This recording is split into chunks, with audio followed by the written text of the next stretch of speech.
ഇത് രാഷ്ട്രപതിക്കെതിരെയല്ല. നമ്മളിപ്പോൾ നിയമസഭ പാസ്സാക്കിയ ബില്ലുകൾ അത് ഗവർണർ അംഗീകാരം നൽകാൻ വല്ലാതെ വൈകിയ സന്ദർഭത്തിൽ ജനാധിപത്യ സംവിധാനത്തിൽ തെറ്റായൊരു പുതിയ രീതി വരുന്നു എന്ന് മനസ്സിലാക്കി കേരളം സുപ്രീം കോടതിയെ സമീപിക്കുകയുണ്ടായി. സുപ്രീം കോടതിയെ സമീപിച്ച ഘട്ടത്തിലാണ് കുറേയേറെ ബില്ലുകൾ ഒറ്റയടിക്ക് രാഷ്ട്രപതിക്ക് റെഫർ ചെയ്യുന്നത്. കൗതുകകരമായ കാര്യം, ചിലത് അസന്റ് എഴുതിയത് തന്നെ പിന്നെ രാഷ്ട്രപതിക്ക് അയച്ചായിട്ടാണ് നോക്കുമ്പോൾ മനസ്സിലാക്കാൻ കഴിയുന്നത്.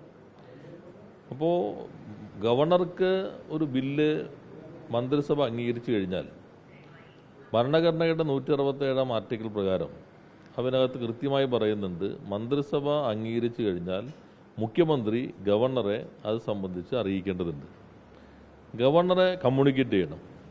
രണ്ട് പറയുന്നുണ്ട്, അത് സംബന്ധിച്ച് എന്തെങ്കിലും ഇൻഫർമേഷൻ വേണമെങ്കിൽ ഗവർണർ ചോദിച്ചാൽ മുഖ്യമന്ത്രി കൃത്യമായി നൽകണം. ഇത് മാത്രമാണ് എക്സിക്യൂട്ടീവിന് ഒരു ബില്ല് അംഗീകരിച്ചു കഴിഞ്ഞാൽ ഗവർണറോടുള്ള ബാധ്യത എന്നുള്ളത്.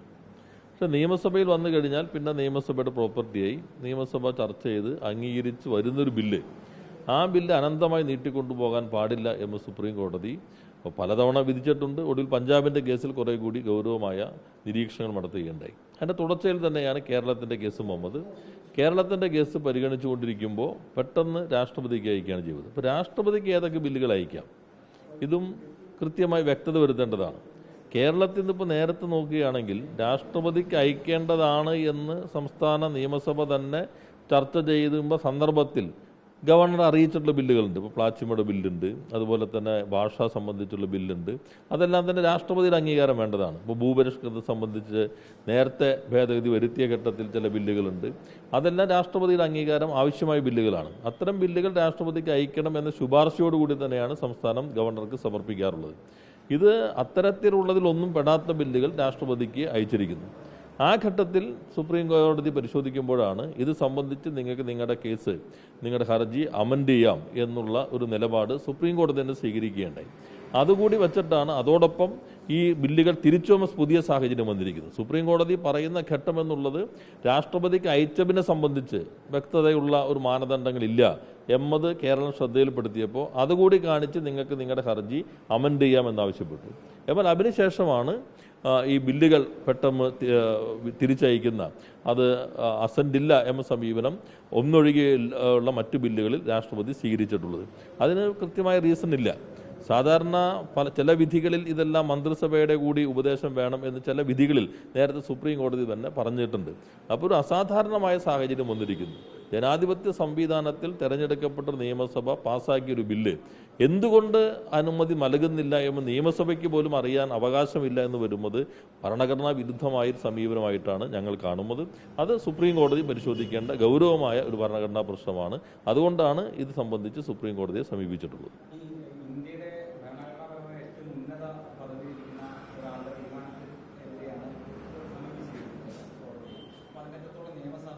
അല്ല, എല്ലാവരും ഭരണഘടനയ്ക്ക് കീഴിലാണ്. ഭരണഘടനയ്ക്ക് മുകളിൽ ഇന്ത്യയിലൊരു സ്ഥാപനവുമില്ല. എല്ലാവരും ഭരണഘടനയ്ക്ക് കീഴിലാണ്. അപ്പോൾ ഭരണഘടന അനുസരിച്ചുകൊണ്ട് പാർലമെൻ്ററി ജനാധിപത്യമാണ് നമ്മുടെ സംവിധാനം.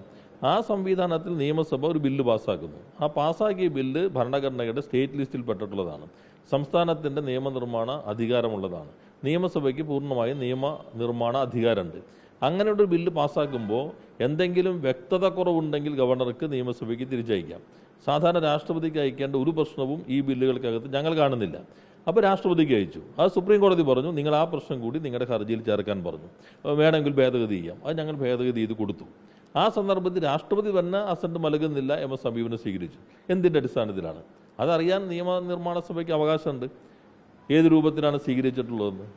അപ്പോൾ അത് സംബന്ധിച്ച് ഭരണഘടനയാണ് നമുക്ക് എല്ലാവർക്കും, നിയമസഭയാകാം, മന്ത്രിമാരാകാം, മുഖ്യമന്ത്രിയാകാം, ഗവർണറാകാം, രാഷ്ട്രപതിയാകാം, എല്ലാത്തിനും മുകളിൽ ഭരണഘടനയാണ്.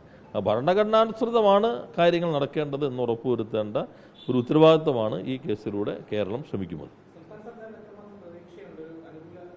അല്ല, അതെല്ലാം കോടതിയല്ലേ ഇത് പരിശോധിക്കുന്നത്. ഭരണഘടനാപരമായിട്ട് പുതിയ പ്രശ്നം ഇപ്പോൾ പരിശോധിക്കും. ഞങ്ങൾ നേരത്തെ 131 പുതിയ സ്യൂട്ട് കൊടുത്തു. അത് സുപ്രീം കോടതി പരിശോധിക്കും എല്ലാ വശങ്ങളും. പക്ഷെ നമ്മൾ അറിയേണ്ടത്, ഇപ്പോൾ ജനങ്ങൾ തെരഞ്ഞെടുത്ത നിയമസഭ ഒരു ബില്ല് നിയമസഭയുടെ അവകാശം പൂർണ്ണമായും ഭരണഘടന ഉറപ്പു നൽകുന്നതനുസരിച്ച് പാസ്സാക്കുന്നു. അങ്ങനെ പാസ്സാക്കുന്ന ബില്ല് ഒരു കാരണം കൂടാതെ ഞങ്ങൾ അനുമതി നൽകില്ല എന്നെങ്ങനെ പറയാം? അത് പ്രസിഡൻഷ്യൽ ഭരണമല്ലല്ലോ നമ്മുടെ ഭരണഘടന അംഗീകരിക്കുന്നത്, പാർലമെൻ്ററി സിസ്റ്റം അല്ലേ. അല്ല, അങ്ങനെയല്ല പറഞ്ഞു. ഭരണഘടന പ്രസിഡൻഷ്യൽ സംവിധാനമല്ല, പാർലമെൻ്ററി സംവിധാനമാണ്. അപ്പോൾ അതിൽ ഇന്ന കാരണം കൊണ്ട് തിരിച്ചയക്കാൻ വേണമെങ്കിൽ ഇത് ഒന്നുമില്ല, നേരെ രാഷ്ട്രപതിക്ക് അയച്ചു, രാഷ്ട്രപതി അസന്റ് ഇല്ല എന്ന് പറയുന്നു. ചിലതാണെങ്കിൽ അസന്റ് കൊടുത്ത് തന്നെ മാറ്റിയിട്ടാണ് അങ്ങോട്ട് അയച്ചിട്ടുള്ളത്. അപ്പോൾ അതെല്ലാം ഗൗരവമായി തന്നെ കോടതി പരിശോധിക്കുമെന്നാണ് ഞങ്ങൾ കണക്കാക്കുന്നത്.